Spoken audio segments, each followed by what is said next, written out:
इलाज है। फिर बोलते हैं कश्मीरी में अरशो आया 3-4 किताबा पंजमा आया डंडा।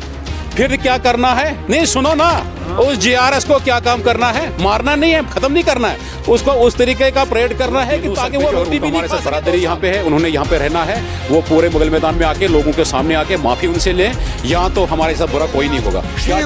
ऐसे नालायक सरपंचों को, जिनको अभी तक शायद ये भी खबर नहीं है कि इन्वेस्टिगेशन लगने के बगैर, आधार होने के बगैर पर्चा लग ही नहीं सकता। फास्ट न्यूज़ की पूरी टीम इस वक्त जो है मुगल मैदान ब्लॉक ऑफिस के सामने मौजूद है। मैं सभी दर्शकों को बताना चाहूँगा कि फास्ट न्यूज़ ने इससे पहले भी जो है आप तक ये बात पहुँचाई थी कि आरडीडी डिपार्टमेंट के खिलाफ जो मुगल मैदान के अंदर जो एफआईआर दर्ज की गई थी, जिसमें वो सोर्सेज के हवाले से खबर बताई थी कि 13 ऐसे लोग हैं जिनके ऊपर जो है एफआईआर लगी है। वहीं आज आप देख सकते हैं कि जो है मुगल मैदान ब्लॉक के सामने जो है इन्होंने एक प्रोटेस्ट किया और ये मांग की कि जो एफआईआर लगी है उसको लेकर जो है फेयर इन्वेस्टिगेशन होनी चाहिए। मज़ीद जानकारी के लिए हमारे साथ यहाँ पे बात करने के लिए मौजूद हैं वो 22 ऐसे कंप्लेनेंट जिन्होंने कंप्लेंट की और साथ ही साथ यहाँ पे फारूक साहब भी मौजूद हैं बात करने के लिए, और सभी से ये जानने की कोशिश करेंगे। जो कुछ लोग जो है, कुछ सरपंचों का ये मानना है कि हमें पूछे बगैर जो है एसएचओ छात्रों ने जो है जो एफआईआर दी गई है उसके ऊपर जो है उन्होंने कुछ स्टेटमेंट दी है, जो आपने देखा होगा, जो वीडियो काफ़ी वायरल हो रही है और उसको लेके भी बात होगी। बहरहाल इस वक्त हम सबसे पहले ये जानने की कोशिश करेंगे, जो कंप्लेनेंट है, आपने कंप्लेंट दी है, 22 आप जुड़े और 22 लोगों की तरफ से जो कंप्लेंट दी गई है आरडीडी मुगल मैदान के खिलाफ, एफआईआर लगी है, कुछ सरपंच आपके खिलाफ है जो जिनका ये मानना है कि हमें पूछे बगैर जो है एफआईआर दी गई है, उसके ऊपर क्या कहना रहेगा आपका? मैं दोबारा से एसपी साहब किश्तवाड़ और एसएचओ साहब छात्रों का शुक्रिया अदा करता हूं कि उन्होंने पहली बार तारीख में किसी मजलूम की आवाज़ सुनी। इसके बाद आपने जो दूसरा सवाल पूछा कि ये जो सरपंच, जिन सरपंचों ने इन 22 आदमियों को ही नहीं, मुझे लगता है पूरे ब्लॉक मुगल मैदान और छात्रों को ब्लैकमेलर के नाम से पुकारा, इसके लिए मैं उनको शेम करता हूं। उनको शर्म आनी चाहिए थी कि इन लोगों की जूते की नोक की वजह से आज वो सरपंच हैं। तो इन्हीं लोगों को वो आज कह रहे हैं ये ब्लैकमेलर है, क्योंकि आपको ये बखूबी इल्म होना चाहिए वो लोग जो हैं वो करप्ट सरपंच हैं, वो पेड सरपंच है, उन ऑफिसरान के से मिली भगत है उनकी, जिनके खिलाफ हमने 13 लोगों के खिलाफ एफआईआर काटी है, उनको आपस में मिली भगत थी। अब उन्होंने दरअसल ये सोचा कि एफआईआर ध्रुवील से लाज हो गई है, जबकि उनको ना वो हमारे सरपंच है, ना हमारे वो डीडीसी हैं, कुछ भी नहीं है। लेकिन उसके बावजूद उन्होंने ये सोचा कि नज़ला ध्रुवील से गिरा तो अब ये पड़ेगा पूरी मुगल मैदान की 15 पंचायतों में, जिसकी लपेट में उन लोगों को भी अपने आप को जलने का खतरा था। इसके एवज में उन्होंने ब्लॉक के जो उनके वो सबॉर्डिनेट थे उनके साथ मिल के उन्होंने एक प्लान बनाया। तो उन्होंने ये कहा कि भाई ये जो ब्लैकमेल, आपने जो ये ग्रुप में कंप्लेंट की है, कब आपको पता चला कि डिपार्टमेंट की तरफ से गलत किया जा रहा है लोगों के साथ, तो फिर जाके आपने कंप्लेंट की? कितना टाइम हुआ इस कंप्लेंट को? हमने जनाब इसको मई 2021 में इस आवाज़ को उठाया था। जब हमने आवाज़ को उठाया, हमने एक शिकायत की एसीबी जम्मू में, तो यहाँ के हमारे यही करप्ट सरपंच और पंच, इन्होंने एक रेजोल्यूशन खुफिया तौर पे बना के उनको भेज दी। उसमें लिखा गया कि यहाँ पे लोगों को जो है पैसा पूरा मिला है, मटेरियल भी और वेजेस भी, लिहाजा ये गलत है। उसके बाद वो कार्रवाई थोड़ी देर के लिए दब गई। तो दबने के बाद 29 दिसंबर 2021 को इन्होंने एक फिर बिल निकाली, 13,500 सम कुछ जितना भी था, 13 लाख कुछ। इन्होंने जब वो बिल निकाली तो बिल निकालने के बाद ऐसा हो गया कि हमें तुरंत पता लग गया कि इन्होंने फिर से 2017-18 का जो मटेरियल अभी बैलेंस था वो निकाला। तो हमने उस पर कार्रवाई दोबारा शुरू कर दी। हमारे जो वहाँ के इलाके के एक्स नाइब सरपंच और रनिंग पंच जो है गुलाम रसूल राथर फ्राम क्वाट, तो हमने मीडिया पर्सन मुश्ताक अहमद के ज़रिए से उनको कॉल करवाई।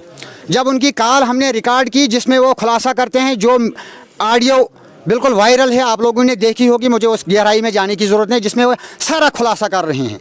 उस खुलासा करने के बाद हमने उसी आधार पे एसीबी जम्मू, गवर्नर साहब को भी, कमिश्नर साहब को भी, आईजी जम्मू साहब को भी हमने एक मेमोरेंडम दे दिया और पूरे सबूतों के साथ दे दिया, जिसमें हमने लगभग 22 वेंडर्स के नाम हमने खोजे, जिनके नाम पे ये बिलें निकाली गई थी लेकिन लोगों को तकसीम नहीं की गई थी।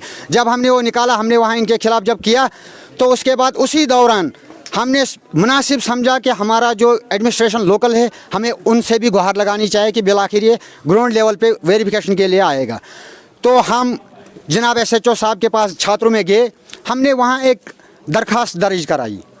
तो SHO साहब ने उसकी इंक्वायरी शुरू कर दी। इंक्वायरी करते उसमें उनको समय लग गया, क्योंकि उन्होंने ब्लॉक से रिपोर्ट मांगनी थी, उन्होंने उसका जायज़ा करना था, जिसके लिए मैं आज शेम करता हूँ ऐसे नालायक सरपंचों को, जिनको अभी तक शायद ये भी खबर नहीं है कि इन्वेस्टिगेशन लगने के बगैर, आधार होने के बगैर पर्चा लग ही नहीं सकता है। उन्होंने ये कहा कि SHO ने हमें क्यों नहीं पूछा कि पर्चा दिया। वो होते कौन है? ये लॉ का मामला है, ये हमारा मामला है, हमने एप्लीकेशन दी, हम एप्लीकेंट है और लॉ का मामला है। इसमें SHO साहब ने इन्वेस्टिगेशन करनी थी, उन्होंने की, कैसे की वो जाने, मैं उस गहराई में भी नहीं जाना चाहता हूँ। उसके बाद जब हमें कुछ नहीं दिखा, इन्वेस्टिगेशन करते हम भी थक गए, हम SP साहब किश्तवाड़ के पास गए, हमने उनको गुहार लगाई। SP साहब किश्तवाड़ को जब हमने वो फाइल दे दी, जिसके साथ 51 पेज का एक वो फाइल बनी हुई है, जिसके साथ एक मेमोरी कार्ड भी लगा है, जो ऑडियो उसके साथ लगी हुई है, जो हमने हर जगह दी हुई है।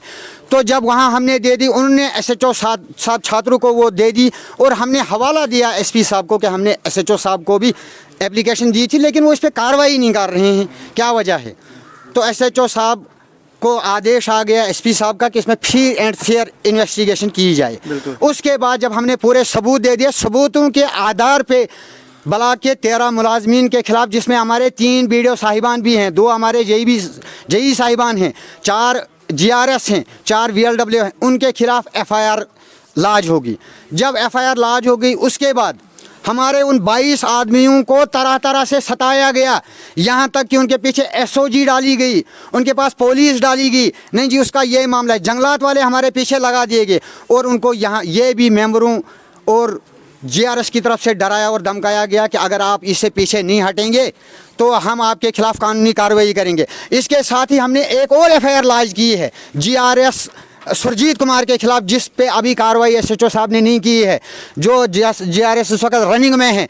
उन्होंने जो ही ये वीडियो सुनी, रवि कुमार ने एक बाइट दी थी, रवि कुमार हमारी पंचायत के हैं, तो उन्होंने एक बाइट दी ब्लॉक के खिलाफ और उसको सिर्फ 5 मिनट के बाद जो ही बाइट बाहर आ गई, उसको फ़ोन पे धमकाया गया कि अगर आप इस बाइट को मीडिया से आधे घंटे के अंदर नहीं हटाते हो तो आपको मैं अपने घर के अंदर ही मार दूंगा। जिसके हमारे पास आधार हैं, वो ऑडियो भी हमारे पास मौजूद हैं, जिसके लिए FIR भी लाज होगी, लेकिन उसकी भी अभी तक कोई कार्रवाई नहीं होती है। मेरी आपसे गुजारिश रहेगी, मीडिया के माध्यम से मेरी एडमिनिस्ट्रेशन से गुजारिश रहेगी, जिन लोगों के खिलाफ 13 लोग ये प्लस एक जो उसमें भी है, लेकिन यहाँ जो उसने इनफरादी तौर इतनी जुर्रत करके हमारे लोगों की डराने की कोशिश की है, इनको 1 हफ्ते के अंदर अगर अरेस्ट नहीं किया जाए, हम लोग मजबूर हैं दोबारा फिर हम रोड बंद करेंगे, हम जेल जाने के लिए, हमें जो भी भुगतना पड़ेगा हम तैयार हैं।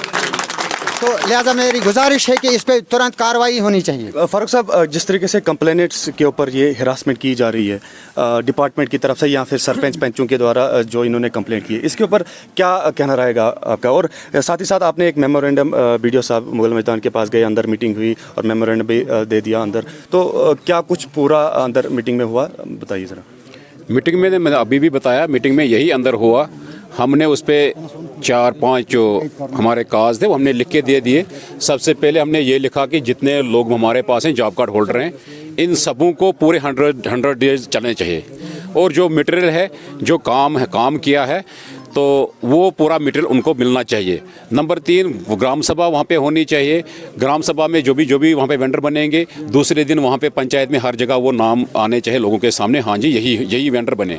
उसके बाद SHO साहब से भी हमने ये रिक्वेस्ट की, जो भी जिनके खिलाफ इन्होंने एप्लीकेशन दी है, जिनके खिलाफ FIR है, उनको फौरी तौर अरेस्ट किया जाए, चाहे कोई केस ऑफिसर हो, चाहे कोई JE GRS VLW कोई भी हो। कानून में वो नहीं होता है, कानून में। अच्छा, उसके बाद जो भी जिस पेंच ने खुद बोला है, और सबसे पहले मैं कहता हूँ SHO साहब को पहले पेंच को ही अरेस्ट किया जाए। और हमें ये है कि जिन सरपंचों ने वो परसों इनको ब्लैकमेलर बोला है, मैं कहना चाहता हूँ आपकी माध्यम से उन तीनों सरपंचों, अगर उनको हमारे साथ बरादरी यहाँ पे है, उन्होंने यहाँ पे रहना है, वो पूरे मुगल मैदान में आके लोगों के सामने आके माफ़ी उनसे लें, या तो हमारे साथ बुरा कोई नहीं होगा। क्या जी इसमें ये सही बात है कि वो यहाँ पे आए क्योंकि वो क्लियर करें उन्हें किस बात पे इनको बोला, द्रबिल वालों को बोला, किस सबूत पे बोला कि ये ब्लैकमेलर है, कौन सी सबूत उनके पास है। अगर वो कुछाल से आया, वो उधर क्या नाम है, उधर दागूद से आया, एक सिद्दी से आया, क्या उनके पास सबूत है कि यहाँ के लोग ब्लैकमेलर हैं? लिहाजा हम आपकी माध्यम से कहना चाहते हैं, लिहाजा हम आपकी माध्यम से कहना हम उनको केस करेंगे, क्योंकि वो हमने उनको इन्हीं लोगों ने चुना है, क्योंकि बड़े ओहदे पे वो भी हैं। उन्होंने किस किस बात पे इनको बोला कि ये यहाँ पे आके ये ब्लैकमेलर हैं। लिहाजा हम मजम्मत बहुत तरीके से उनके लिए शेम करते हैं, उनके लिए मजम्मत करते हैं कि वो आए यहाँ लोगों के सामने, उनको माफी लें कि हमसे गलती हुई है। लिहाजा और फिर से मैं आपकी माध्यम से कहना चाहता हूँ, ये जीआरसू के लिए ये आपकी चेतावनी है। आपकी माध्यम से जीआरसू को मैं आज भी बोलता हूँ कि अगर इधर किसी को भी यहाँ पे एब्सेंटी लगी, यहाँ या अगर किसी को भी यहाँ पे मिडिल में कोई प्रॉब्लम हुई, हमारा जैसा बुरा कुछ नहीं होगा। फिर एडमिनिस्ट्रेशन को बहुत मतलब फिर इनसे हम मतलब वहाँ पे हम ये रोक नहीं पाएंगे। जब पूरी पब्लिक रोड पे आएगी, ये हमसे फिर रोक नहीं पाएंगे। हम पहली बार यहाँ पे आए हैं, जिन्होंने यहाँ पे हमारे लोगों के साथ नाइंसाफी की है, लिहाजा इंसाफ मिलना चाहिए लोगों को। कुछ जीआरएस जो है, कुछ जॉब कार्ड होल्डर्स जो है, जिनको जीआरएस ये थ्रेट करते हैं कि आपको काम नहीं दिया जाएगा अगर आप इस तरीके से काम करेंगे, तो इसके ऊपर क्या कहना रहेगा आपका? इसके लिए जो लोगों का मानना है, जो कुछ जॉब कार्ड होल्डर्स है जिनका जो ये कहते हैं, बिल्कुल सही बात, क्या कहना रहेगा? सही बात आपने बोली। देखो जी, तंग आमद बजंग आमद, ठीक है। अगर किसी भी जीआरएस ने किसी को बोला, एक मुझे उसकी रिकॉर्डिंग चाहिए, हमने कानून में भी हम आ गए, हमने रिक्वेस्ट भी की, हमारा फाइनल आज है। फिर बोलते हैं कश्मीरी में अरशो आया 3-4 किताबा, पंजमा आया डंडा। फिर क्या करना है? नहीं सुनो ना, उस जीआरएस को क्या काम करना है? मारना नहीं है, खत्म नहीं करना है उसको, उस तरीके का परेड करना है कि ताकि वो रोटी भी नहीं खा सके 2 साल। फिर हम अंदर जाने, हम ये भी हम पुलिस को बोलेंगे कि हम उनको इधर से बोलेंगे हवालात का कमरा खोल के रखे, हम मैं बैठूंगा अंदर जाके। और ये आपके माध्यम से मैं कहना चाहता हूं जीआरएसओ को कि हमारे लोगों के साथ अब बर्दाश्त से हम बाहर हो चुके हैं, और आप ये भी पता है कि इनके साथ में कौन है। लिहाजा मैं ये बर्दाश्त करने वाला, मैं ये बर्दाश्त नहीं कर पाया कि इनके खिलाफ इन्होंने खाली ये बोला कि ब्लैकमेलर, ये मैं बर्दाश्त नहीं कर पाया 3 दिन से। आपको पता है कि 3 दिन से मैं क्या कर रहा हूं। जब कोई जीआरएस इनको हाजिरी काटेगा या कोई जीआरएस इनको बोलेगा आपको काम नहीं मिलेगा, पहला मैं वो आदमी होगा, मगर मुझे उसके साथ चाहिए उसकी ऑडियो और उसकी शक्ल, फिर मैं बताऊंगा मैं कौन हूं।